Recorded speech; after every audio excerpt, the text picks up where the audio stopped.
Welcome to The Digital Patient, where we discuss the latest advancements in digital patient engagement and share stories from the front lines. I'm your host, Alan Sardana, and with me as always is SeamlessMD CEO, Dr. Joshua Liu. Today, we're joined by our very special guest, Sara Vaezy. Sara Vaezy is the Chief Digital Officer for Providence, where she is responsible for digital strategy, product innovation, marketing, digital experience, and commercialization for the integrated delivery network, which includes 52 hospitals, 1,085 clinics, and serves over 5 million unique patients. Sara is the architect of the Providence Digital Innovation Model, upon which the Digital Innovation Group was founded, resulting in company partnerships and incubation of technologies that deliver value for Providence, as well as other health systems.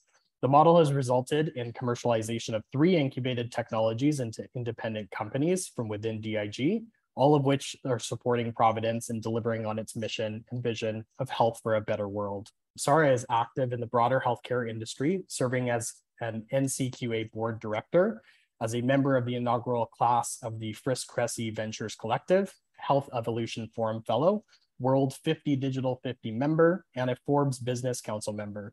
She has won numerous awards and has been recognized as a Business Insider 30 Under 40 Transforming the Future of Healthcare in 2019, Catholic Health Association Tomorrow's Leader 2019, a Becker's Rising Star in Health IT 2020, and a Becker's Women to Watch in Health IT 2020 and 2022. She holds an MHA and an MPH in Health Policy from the University of Washington School of Public Health and BAs in Physics and Philosophy from the University of California, Berkeley. Sara, welcome to the show. Thank you so much for having me. I'm really excited for today's conversation. Amazing. We are super excited as well. Sara, you've led an absolutely thrilling career so far that's been completely immersed in healthcare. You started in research and you shifted to health policy, and then you actually went the consulting route. And now for the past 6 years, you've been an invaluable operator within Providence Healthcare, and specifically Providence's Digital Innovation Group as their Chief Digital Officer. Now, I know when you first joined Providence, you were brought in as the Chief of Staff for the digital team, and then slowly shifted over to the VP and Chief Digital Strategy Officer. But I'm curious to know, how did you first end up in the wonderful world of digital health? So this was, 6.5 years ago. Digital health was not really what it is today. We've seen such an explosion and a lot of really exciting activity in digital. But at the time, it was still relatively nascent, especially when it came to health systems and how they were thinking about their digital agendas and their, sort of digital transformation journeys. I was really fortunate to, through basically serendipity, get to meet the previous Chief Digital Officer for Providence, Aaron Martin, who was my boss, my mentor for 6 years, and got to know him, again, very serendipitously. I was actually building an innovation arm for a client at the time, and we interviewed the Providence folks to learn more about what they were doing, because Aaron was the first Chief Digital Officer in healthcare. There wasn't that much activity still in digital at the time, and so just got to learn more, and through a set of very lucky interactions, was asked to join the team, and throughout that process, just came up to speed very quickly on technology and digital and what it meant to be an operator in a health system. That was my first time doing that. So it was luck. It was a lot of right place, right time, and I really just had the benefit of amazing mentorship and a really interesting, innovative system that was willing to take that risk very early and saw where things were heading, as opposed to just wanting to kind of do things the way they always had in the past. And Sara, we've talked to some other chief digital officers who maybe started off in the consumer industry world, but you've been a healthcare lifer, right? You did your MHA, your MPH, you've consulted. Do you mind taking us back to, how did you first get into healthcare? Like, where did that drive come from?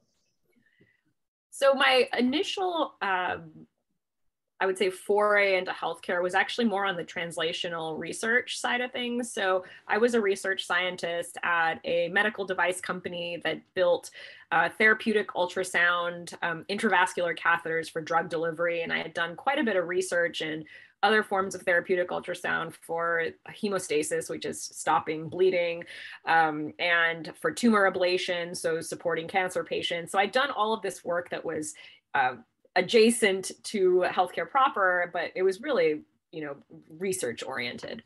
And as I did that work, I was so fascinated by how the systems supported the intake of new innovations and research and devices and technology.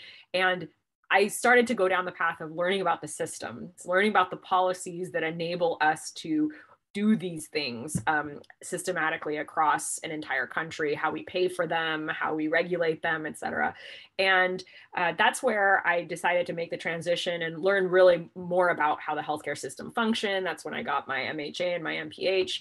And then I wanted to take my quantitative skills from being a researcher and my interest in the healthcare system more generally and apply it to multiple clients. And that's where consulting really came in for me. And so got to do that, but then felt this like sort of existential pull toward being more on the inside as opposed to on the outside, which is fundamentally, as a consultant, it's always very difficult to get in and make real impact or own that impact. You're always making recommendations and then moving on. So that was how I kind of found myself here. Always was very interested in healthcare. My family is healthcare focused. My mom is a pharmacist. My dad works for the FDA actually as a scientist there. So had always some connection, but it was not a linear journey to get to where I am today. No, that's awesome. I think it's so common as well, the serendipitous elements where it just seems like pieces come together in the right way and then it kind of merges into something beautiful. I'm really curious, Sarah, to learn about your experience with healthcare policy and how do you think that's actually shaped what you're doing with the role of digital transformation today? The most direct way I can describe it is, and the connection that I see is around change and driving change and change management. Policy creation, so much of it is about seeing what's possible and not just doing the same old thing that you've always done, right? You're always trying to kind of change the arc of how we serve at the highest level and how we structure, how we build systems, how we pay for them.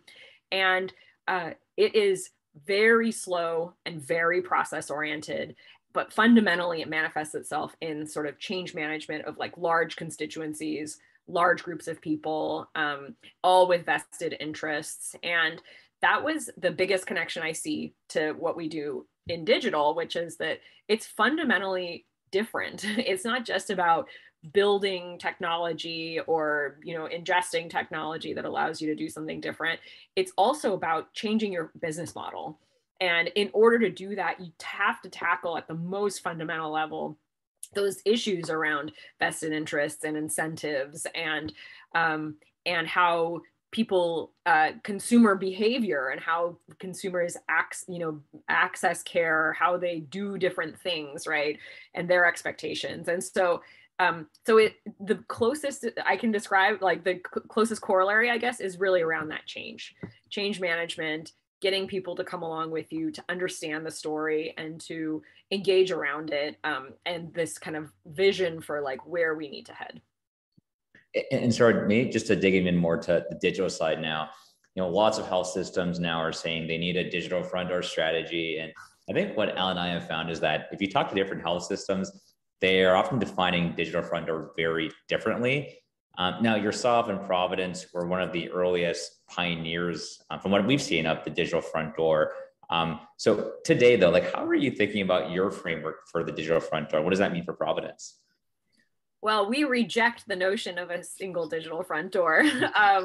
There are, especially, I mean, that's the beauty of the internet, right? Like, there are nearly an infinite number of front doors, and Google is like, one big one. There's our own websites. There's all sorts of third parties out there. There's our owned properties, partner properties, Google. There's a huge, vast world, and so there are different channels and different ways by which we can engage folks, and that's how we think about it.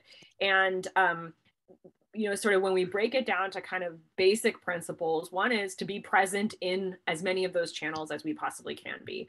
Another is to be up to speed and deeply engaged with Google, which is the owner of the internet, at least today. And then another principle is around personalization. So be personalized. So be where they are, really interact with Google, and then do so in a way that's relevant to the individual. Personalization is the future. And when it comes to digital transformation in most industries, personalization is a key element of that. When we think about e-commerce, for instance, and the king of all e-commerce, Amazon, your front page looks different from my front page because we have different buying patterns. We're different people. I live in Seattle, you live where you live, like we all have different, all sorts of data that informs who we are and that makes it, our propensity for buying specific things.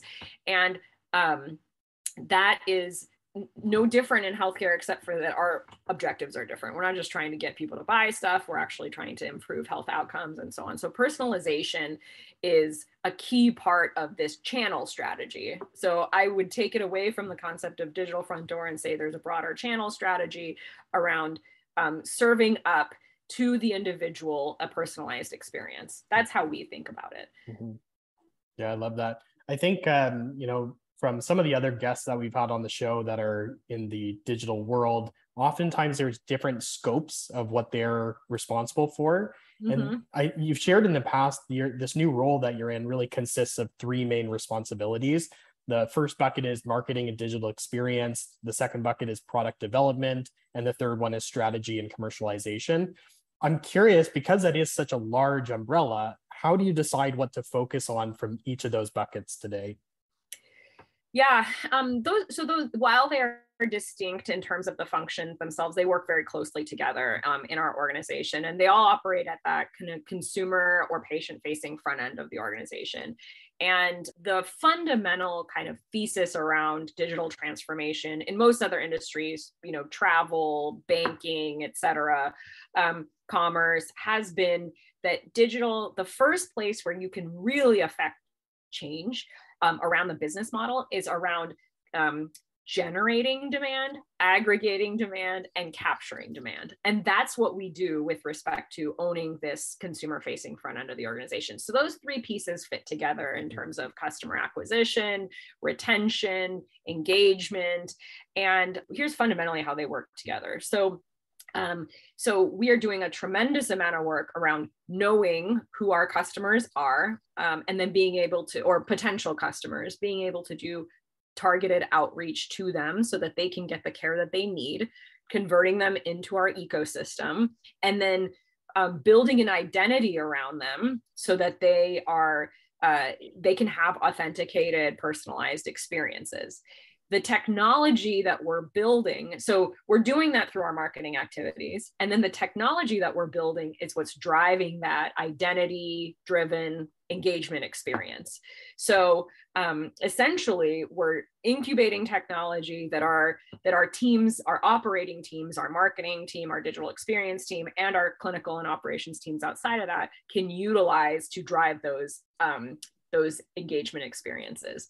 So they all kind of work together. And then the last piece of it is that commercialization piece. So when we build technology is, and we've got Joshua here, so he's a technology CEO, so he knows it's very resource intensive to build technology, and the constraints of a health system make it such that you can't compete at the same level if you own that technology over the fullness of time. So we build technology, but then we spin it out. We create new companies so that we can take advantage of, in the best way, right? Take advantage of the funding and the broader market that's out there to make these technologies more relevant and accelerate the roadmap. And so that's why we do commercialization.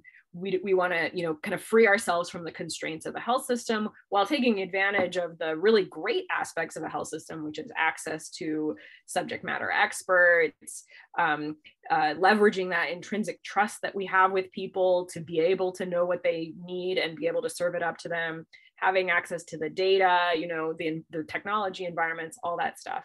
But we take that company, spin it out, and then we deploy those resources again to the next set of problems, right? So all of these things are sort of mutually reinforcing and they work together, even though they are distinct functions.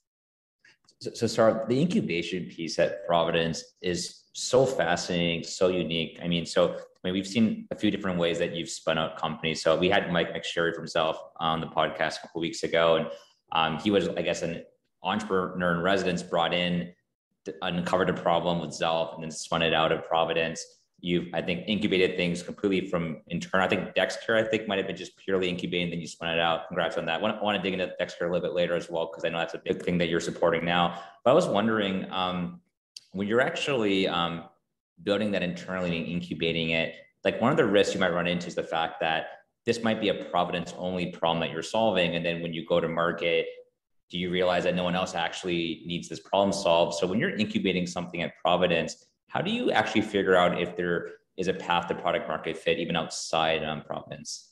Yeah, it's a really important question, because that is like our whole premise, right? Is that this is a market problem that needs to be solved. So some of it is can be addressed just by the nature of Providence itself, because we've got a complex technology ecosystem. We have 3 instances of Epic, so it's almost like 3 different installs, right? Like it is a very large Epic deployment, but there are 3 instances.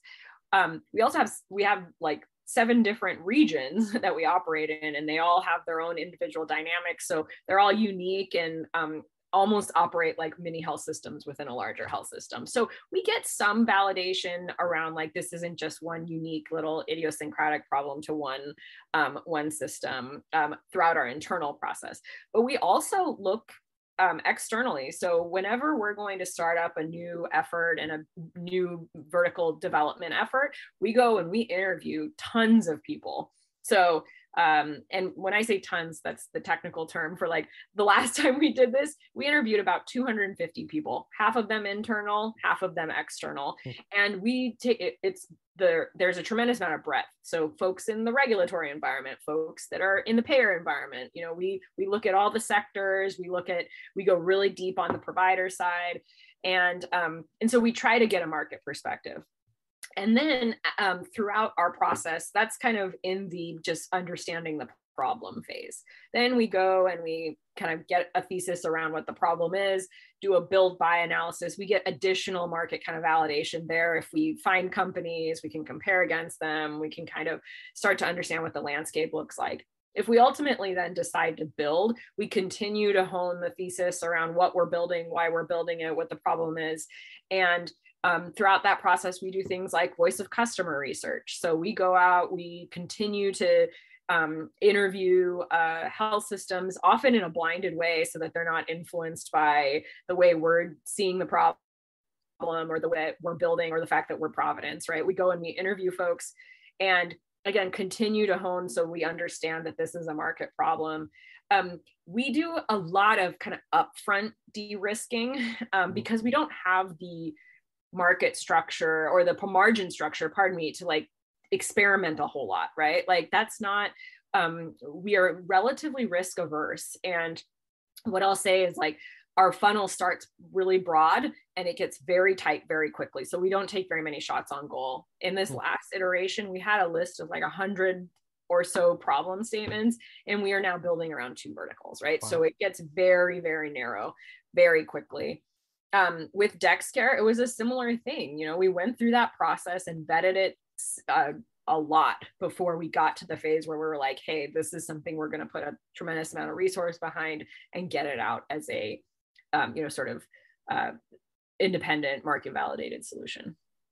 And so I'm just curious, like for something like Dex to happen, like, was it that, like, does your group say, hey, like, I'm making this up, but like every 2 years we want to incubate and launch a new company?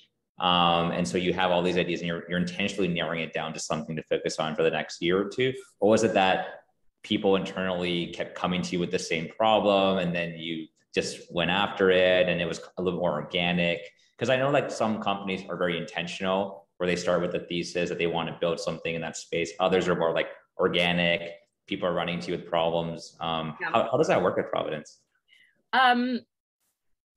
If I said it was like, I'm not, this won't be like a purist kind of answer. So it's a little bit of both. But what I would say is we often lead with, is it a significant enough problem? And with the example of DexCare, for instance, it was, we started with sort of these high level problems like, we've got folks that are trying to get into primary care. They're not established patients. They're new patients kind of out in the wild, and it takes them 6 weeks. And so they go elsewhere. They get care at some other system, or they go to some other like emerging disruptors in the market. That was our initial kind of hypothesis, or the initial problem that we identified. And then we were saying, well, maybe like the hypothesis around, and of course I'm simplifying this whole journey. It was a 5-year journey, but maybe we can solve it through on-demand care, right? And then we just started to go down that path to understand what that meant a lot better. And so it really was like, we lead with the internal need. The internal need is really important because if we don't identify that, like it's very hard to get folks in health systems to engage. They've got so much going on. And we need to have an internal champion and a partner that can work with us on the operational side of things. And then the commercialization approach is sort of like the way that we can keep this going sustainably, because you can only work at so many problems at once. If we just kept these things in house, like we'd be tapped out, right? And so we just so that's second. First is fulfill the need and make sure that we're solving that big problem for our system. And sorry, I don't want to go off schedule too much, but this is just like really, really cool. So congrats on all that. I was wondering, where does that entrepreneurial DNA come from? Because I've seen some health systems where they've maybe tried to start a company, but it never goes anywhere. Or there are others that are just as large as Providence, but they're not doing anything like this. So it's clearly not just you have to be large enough to do this. There's clearly some entrepreneurial innovation DNA at Providence. Like, where does that come from, and like, what keeps that going? I don't know if there's a single answer to that. It was Aaron certainly introduced a lot of that and that cultural kind of mentality when he started the group 8 plus years ago. We've hired amazing entrepreneurial type people who have experience from big tech or startups. And we've just kind of cultivated it over time, I would say. There's not like a single silver bullet. I think we were just trying to solve the problem, which is like, how do you solve these problems repeatably for the system and do so in a way that's sustainable? And like the pieces kind of came together. This wasn't how it started, right? Like at the beginning, when we started this, we were building all sorts of things, doing a lot of research projects, a lot of like kind of science project type things. It didn't have a clear path. We did kill a bunch of projects because we hadn't done all this de-risking up front. And we just learned along the way.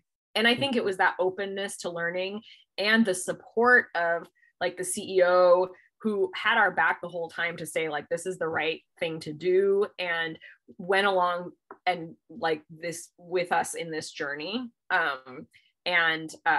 Like that was essential. If we didn't have that, it would have been a non-starter to begin with. So we kind of figured it out along the way, and we're going to continue to innovate, right? Like this model, it's health systems are going through a lot right now. It's been a historically challenging, of course, 2.5 years, but this year in particular, like the whole nature of health system business is now different than it used to be. And so we're going to need to continue to innovate and figure out, okay, what's the next iteration of this to make this sustainability equation work even better. That makes a lot of sense. When you first started the group, or when Aaron Martin first started the group, like how big a team was it? Because I know it's now over 200 plus people internally, all working out, these different problems, but how small was the group back then? It was, so when I joined, I'll comment on it this way. When I joined 6.5 years ago, it was about 150 people, and we're about at the same now, but the nature of the group has changed, right? Yeah.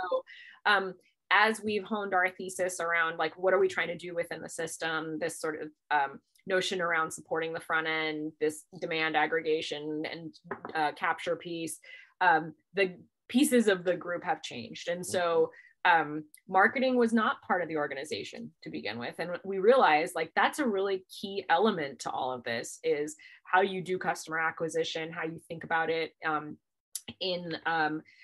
connected to your digital experience. And then next level is your omni-channel experience, which we'll be starting to explore. And so, and then how do you build platforms that can support that? So it has morphed over time, but the team is about 200 folks right now. And I don't think it'll be bigger than that, right? That's not the intent. The intent is actually to keep it around this size, but to continue to do interesting things. Yeah, that's awesome. One of the main reasons why I bring that up, Sara, I believe it was Providence's CEO who actually used to share kind of a Venn diagram type image with you, basically showing tech people on one side and healthcare people on the other, and basically saying the intersection is where the magic happens. If you can really get those two groups to communicate, that's where you can make magic. And you are really in a unique position leading this team of 150, 200 people, various disciplines. You have computer engineers, like you said, you have marketers, you have data scientists, you have business folks, all under the same umbrella. And so I'm curious, how do you facilitate knowledge sharing between these different groups with the clinicians as well, to really ensure that that intersection is realized? Yeah. So within the team, like you said, it's a diverse team of a lot of different skill sets, folks who've spent a lot of time in healthcare, folks who are new to healthcare. And we do a lot of communicating. We do a lot of, like, just let's get clear on what our goals are, why, what are we trying to accomplish? How does it connect to the mission? That's actually a really important element of it, because a lot of folks, especially in Seattle, they have a lot of options. And in the new virtual environment too, they can work anywhere, they can do anything. There's lots of tech, and tech folks are in great demand. So we have to build that connection to the mission, because it really does provide something different, that you get to serve a community in addition to building really cool stuff, right? So we do a lot of communicating around what we're doing, why we're doing it, how it serves the mission. And we engage our clinicians as well as, like, operating partners throughout the system in product development. We have, like, an operating cadence that is weekly business reviews, monthly business reviews, lots of close partnership in terms of, like, gathering requirements, understanding what problems they're trying to solve throughout the entire development process, throughout all of the campaign development that we do in marketing, throughout all the work that we do in digital experience. So they're all just, like, we handle it from a culture standpoint to bring folks together around shared objectives. We handle it from an operating cadence perspective. We handle it from a communication perspective. We kind of tackle it from all sides to make sure that we can bring folks together in the right way to get the outcomes that we need. No, that's awesome. It's like an omni-channel approach internally as well. Like that's really cool. You actually talked recently, and it was on another podcast, but basically about this project that the team has completed now. You've kind of hinted at it already. It's what's going to lead to this personalization and such. It's basically around the unique digital identities for consumers or the community, really. Explaining that the consumer or the patient's digital identity could be the foundational piece to unlock this personalization and omni-channel approach. I'm curious, could you unpack that a little bit for our listeners? What was the project? What can it lead to? And what are you thinking about it for the future? Sure. So the way it started was, again, a pretty simple problem, which is that in order for us to get folks online with us and get them to start engaging with us, we need to remove some of the friction associated with all of these interactions. And one of those areas is around login. Right. And so we started down this path of doing a single sign-on project that was, we called Simple Patient Identity. And ultimately, we ended up kind of building this middleware layer that helped us connect all of our different instances of our EMR. And then we started to build on top of that and say, okay, well now, that single identity provides a place to land data about an individual that's not just their clinical data, right? Because we've abstracted it out of the EMR, we've pulled it out, and we can understand who they are in terms of their psychographic data. We can understand how they're behaving on our web properties and what they're looking for. And we can start to, kind of build a much broader picture of who they are and eliminate some of the fragmentation on the experience side of things, but also eliminate it on the data side of things. So, we've got this promise of know me, care for me, ease my way. That's what the Providence promise is. This is all about know me, right? And so we started to do that. And when you abstract the identity out and you start thinking about the person holistically, not just within your environment, you can also think about it much broader than that. And so we started thinking about identity federation to the ecosystem.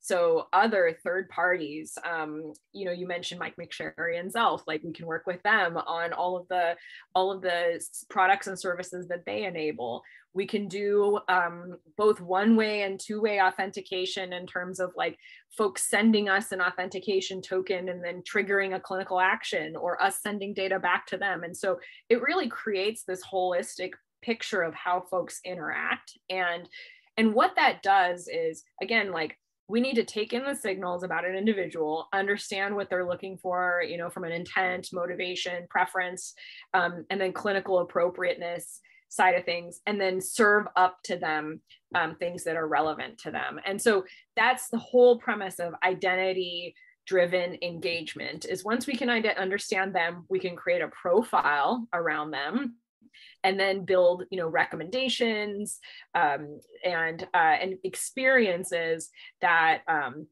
connect to that make that experience much more relevant to them. Mm-hmm. The other thing that we can do is actually start to understand like what works for people and what doesn't work, right? And so when you have that insight into what works for a given individual and what doesn't, you can tailor programs. There's a much more clear ROI associated with it. So you're not just like throwing random crap at the wall, or like trying to, or just like, even just, kind of indiscriminately spending because you don't know what works, right? You can actually be much more targeted. And so then it's like a virtuous cycle, right? You've got identity, you've got these experiences, you've got the insights, and they can all kind of inform one another. So that's what we're working toward now. Oh, that's awesome. That's so cool. Like, I think this is the first time that I've actually heard of like a real concrete strategy around outreach and using the, content appropriately to make sure it's relevant to what they're actually searching for, or how they're browsing the web, for instance. It's really cool. Yeah, and it can manifest in all sorts of different channels, right? Again, so it's not just about one single front door. This kind of personalization framework can power our outbound marketing. So we can understand today who's in the market for a specific service, and then we can target them and reach out to them proactively to say, hey, like these are the services that you can engage in. We can actually do web personalization. So the things that show up on our websites are different depending on your previous interactions with our website. And we can serve it up in our mobile app, which has the richest authentication experience, right? And it can show your individual, Alan's individual primary care provider and his upcoming appointments and connection into your patient portal, your MyChart, where all of your records and everything are. So we can do this across multiple channels and multiple modes of interaction. Mm-hmm. So cool. So Sara, I mean, when we think about innovation and digital in particular, there are certain, I guess, communities that come to mind. So I think Providence has been an early investor and member in Avia. avid participant, Scottsdale Institute, and many others. And it kind of feels like this sort of collaboration and innovation is kind of more common in healthcare almost than some other industries. Why do you think that is, especially since I guess sometimes you're competitive with other health systems, yet sometimes you are collaborating in these things. So what role do you see these innovation ecosystems or hubs playing in helping you accelerate innovation efforts at Providence? So there's a lot of things that we could hit on here, but I'll just say two things. You mentioned competition. In general, like we don't compete too much, right, around these types of efforts. Yes, we may compete from a care delivery perspective, but these kinds of things we share freely, and it's because we don't really compete with each other that much, right? Like I could call somebody in Michigan today and they would share with me and I would share with them. So the competition aspect of it is one thing. And I think the other piece of it, which is that health systems realize that we alone can't kind of stem the tide of like massive disruption, as well as the influence of like these payer providers, the payviders that are really changing the dynamics of how care gets both paid for and delivered, and that we need to come together to solve some of these big problems. And so there's an acknowledgement around that as well, which creates a really healthy, to your point, like community around sharing and solving problems together. And it has, for instance, really accelerated Dex care in terms of traction and how it can, really get in there with health systems proactively to solve their problems based on their experience with us, and then translating out to other IDNs. Mm-hmm. Makes a ton of sense. Yeah, Sara, I really wanted to pick your brain on this. Just given your background in health policy, I've seen, throughout different podcasts, different forums, you've shared basically your thoughts around how current incentive models may slow innovation, but your take on it, at least, is, rather than shying away from that, why don't we embrace the idea that innovation can actually create opportunities to deliver new capabilities that can power new business models, which I know you've briefly touched on so far in the conversation. So I'm curious, why do you believe it makes more sense to pursue innovation that might not fit so nicely with today's business models? And how do you think business models in the future might adapt to accommodate some of the changes and new technologies that you're building? It's a really, it's a good question. It's an open-ended one, so I'm trying to give a good answer, but maybe I'll just put it this way. There isn't, the way that the current business models work isn't working. It doesn't work for consumers. It doesn't work for deliverers of care. And we're seeing sometimes the market speak for itself, right? The amount of traction that like a lot of direct-to-consumer businesses like Hims and Hers, for instance, have gotten with consumers, it's showing that like the people are hungry for something different. And I'll just say this, like in service to our mission and serving communities, like we've got to lean in to tackle this head first, like fee for service and even value-based care, which is, we've been talking about it for 20 years. And like, how much momentum do we really have around it? Like they're not solving the problem. And so, we beat our heads against the wall repeatedly, but I think there's just like this, like the problem's not going away. So we just need to keep diving in. That's how we see it. Yeah, I appreciate that. It always strikes me, I mean, to your point, there are a lot of these direct-to-consumer businesses and companies now that are trying to almost like disintermediate the provider-patient relationship. But I just don't think that's going to work long-term. They'll never be able to do it better than a system like a Providence. So, I mean, good luck to them, but I think it's a little bit short-sighted probably for some of them to think they can just get rid of that. Well, I think what's really going to happen is that the connectivity between these systems, like all of these different players, is what's really going to matter. I don't think that health systems are going to be everything to everybody going forward. There is that's not what we've done that historically and it just isn't really working, right? And so I think that's going to change. And it's going to put health systems in a position for us to be much more about like, how do we become the connector and the information company and the sort of provider of that continuity around a specific person's problems, as opposed to let's just own it all ourselves. And so, so those folks that don't want to play in that environment, I think will struggle. Like the companies that are like, oh yeah, we just want to completely be separate from that. I think that will be tough, partly because like there is trust in the health system.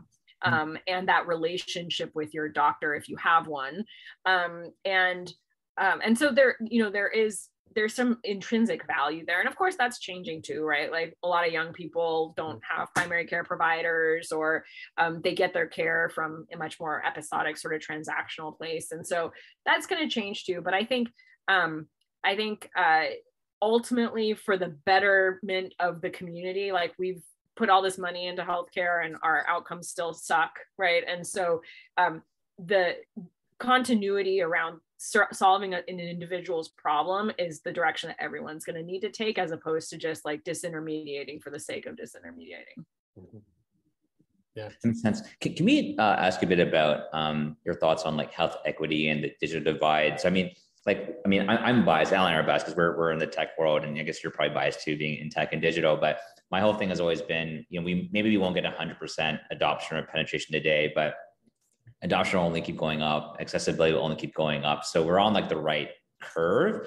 But again, I do appreciate in the moment though, we don't like inequities in healthcare, especially as a digital person. I don't like if digital creates inequities. So how do you sort of balance that, being sort of a digital leader, knowing that it's not, 100% just yet?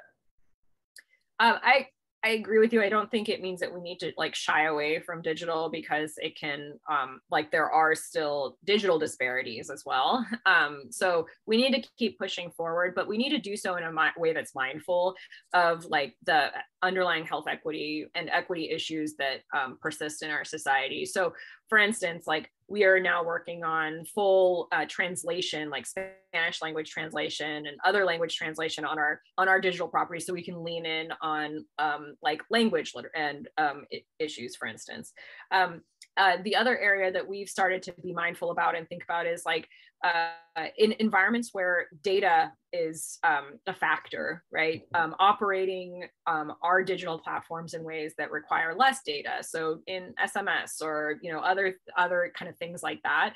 So continuing to push forward, but doing so with an eye on like the considerations and learning along the way. Frankly, we know very little at this point. And so I don't want to like, have an arrogance about like we've figured it out or anything. We're just at like the baby stages of this from our perspective around digital and how it supports health equity. So, but those are some of our early things that we've done. That's awesome. Yeah. So sorry, I wanted to get your take on, this is a question we ask a lot of digital leaders, but today there is this explosion of patient-facing innovations, and you're obviously leading a lot of that effort. You've probably come across them all, like chatbots and digital care journeys, remote patient monitoring, et cetera. I'm really curious, what is the most exciting to you today? So it kind of connects to our conversation around identity, but it's the ability to bring these things together actually is what excites me in a consumer friendly way. So we could bombard people with like so many different tools, so many different pieces of content, so many different ways to engage, and like what actually matters to them. And you can do that by knowing who they are and personalizing it to them, and then supporting their kind of navigation through this morass of whatever is out there, right? Those are the kinds of things that really excite me, because again, they're like focused on the outcome and delivering value to the individual, as opposed to just like a nifty thing that exists out there. Yeah, totally. I love that answer, because it's not the flashy answer, but it's the one that's most impactful and valuable, right? That's right. There very little sizzle, mostly steak here. Exactly. Yeah. No, exactly. Speaking of steak, I wanted to throw this question in there. You're involved in so many different ventures. You're a board member at Dex, you're an advisor, you're an operator at Providence in the Digital Innovation Group, but you're also the co-founder of Yeah Boy Hot Sauce. And so I was really curious, what's the genesis of that company? Well, it came about on a trip many years ago, and we, my partner and I, we ate something that we really enjoyed, and we tried to find it in stores, couldn't. And he got a little bit obsessed, and so started to try to recreate it. And we ate a lot of hot sauce, some of it good, some of it not so good, while we figured this out. He's an engineer, so he went about it through this like very engineering oriented product development approach. And when we landed on something that we really liked, we were like, maybe other people will like it too. So our friends liked it. We started to sell it, and the rest is history. That's so cool. No, that's great. We'll have to grab some. I'm a big hot sauce enthusiast, so it's so awesome. Cool. Yeah, you definitely should. Awesome. Well, just being mindful of your time, Sara, let's shift over. We call it the Fast 5 lightning round. It's 5 questions to get to know you better for our audience. First question that we have is, what is your favorite book or book you've gifted the most? My favorite book is The Road by Cormac McCarthy. And people always think like that's a really weird choice. But what I love about it is that it just strips down like what is, like what existence is to like its most basic thing, which is like the love between two people, in this case, the father and the son. And it just really hit me like as that's what matters. So. Yeah, I love that. I mean, based on your philosophy background, right? Like that makes sense. I've seen the movie. I haven't read the book actually, but the book is infinitely better. Yeah, I've heard. That's awesome. Second question is unique for you, Sara. I've heard that before getting into healthcare, you were considering a career in music. Is that true? And then if so, which instrument were you playing? So I play piano. I've been playing piano since I was 5, and I was a classically trained piano player. And when my hands didn't really grow to the size that most concert piano players need to be able to play some of the classics, I sort of became a hobby. Cool. You were thinking maybe healthcare could extend my fingers. Maybe. Something down that avenue. Healthcare is more welcoming for hands of all sizes, apparently. Yeah, that's right. That's good. Question 3 is a bit different. Would you rather have super strength, super speed, or the ability to read people's minds? Definitely reading people's minds. Okay. We do have a follow-up. If you couldn't turn that off, would you still choose that answer? Yes. All right. First time, yes. Wow. Very good. Question 4, what do you believe in healthcare that others might find insane? That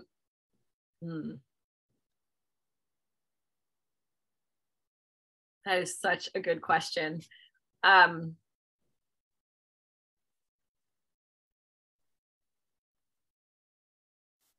think we need to completely break down how we pay for care. And I don't think value-based care is the answer. Very interesting. I love that. Last question that we have is pandemic kind of related question. What is one hobby or activity you've gotten into since the beginning of the pandemic? The biggest thing is, so I did it before too, but I continue to kind of cook all sorts of different things, and I've gotten a little bit more experimental and spending more time there. I also have really gotten into my plants, so I talk to them. Of course. Yeah, I mean, there's no other way. Yeah. No. With your cooking, I imagine you're using your hot sauce a lot. Like, is it pretty much a given that your food is going to be spicy? Or let me ask you, are all the hot sauces spicy or? No, well, they have some level of spice. Our jalapeno is pretty mild, actually. I would give it like a 2 out of 10. Oh, nice. And the habanero, which is the spiciest, is like a 7 out of 10. Oh, so they're intended to be more flavor than just heat. Right. Oh, that's great. Awesome. Well, Sara, thank you so much for coming on the show today. For folks listening, you can find Sara on Twitter. I hope I don't butcher this, but it's @NoodleV. Yes. On Twitter. You got it. Awesome. And that's a wrap for this episode of The Digital Patient hosted by Seamless MD. If you like the podcast and you want to learn more, please visit www.seamless.md. Thank you, Sara, again, for sharing your time on the show today. We really appreciate you coming on. Thank you both. It was really fun. I enjoyed it. Thanks, Sara.